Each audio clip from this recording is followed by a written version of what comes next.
पुढची बातमी पाहूयात। कुख्यात माओवादी सोनू भूपती आता महाराष्ट्र पोलिसांच्या शरण आलाय। महाराष्ट्रातील माओवादी चळवळीला आता जबरदस्त धडका बसलाय। भूपतीचे 60 माओवादी साथीदार सुद्धा आता महाराष्ट्र पोलिसांना शरण आलेत। गडचिरोलीमध्ये माओवाद्यांच्या मुसक्या आता आवळल्या जाणार आहेत। त्यामुळे आता ही सर्वात मोठी अपडेट जी आहे ती आता समोर आलेली आहे। कुख्यात माओवादी सोनू भूपतीला आता पोलीस लवकरच आता अटक करणार। तो शरण आलेला आहे। त्याच्यासोबत इतर 60 जे माओवादी आहेत ते सुद्धा आता शरण येणार आहेत। त्यामुळे आता गडचिरोलीमध्ये माओवादींना आता पोलीस पकडणार आहेत।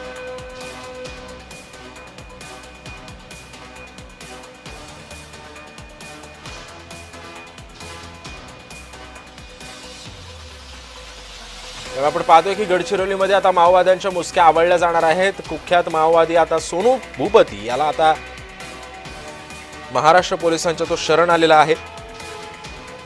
लवकरच आता त्याला अटक होईल आणि त्याच्यासोबत इतर जे त्याचे 60 साथीदार जे होते ते सुद्धा आता पोलिसांच्या शरण आलेले आहेत। त्यामुळे आता ही सगळ्यात मोठी अपडेट जी आहे ती आता मानली जाते। कुख्यात माओवादी सोनू भूपती आता पोलिसांच्या शरण आलेले आहेत।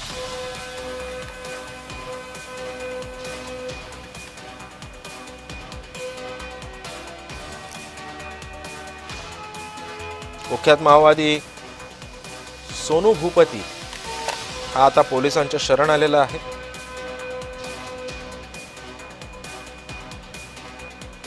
बऱ्याच वर्षांपासून याची शोध मोहीम सुरू होती।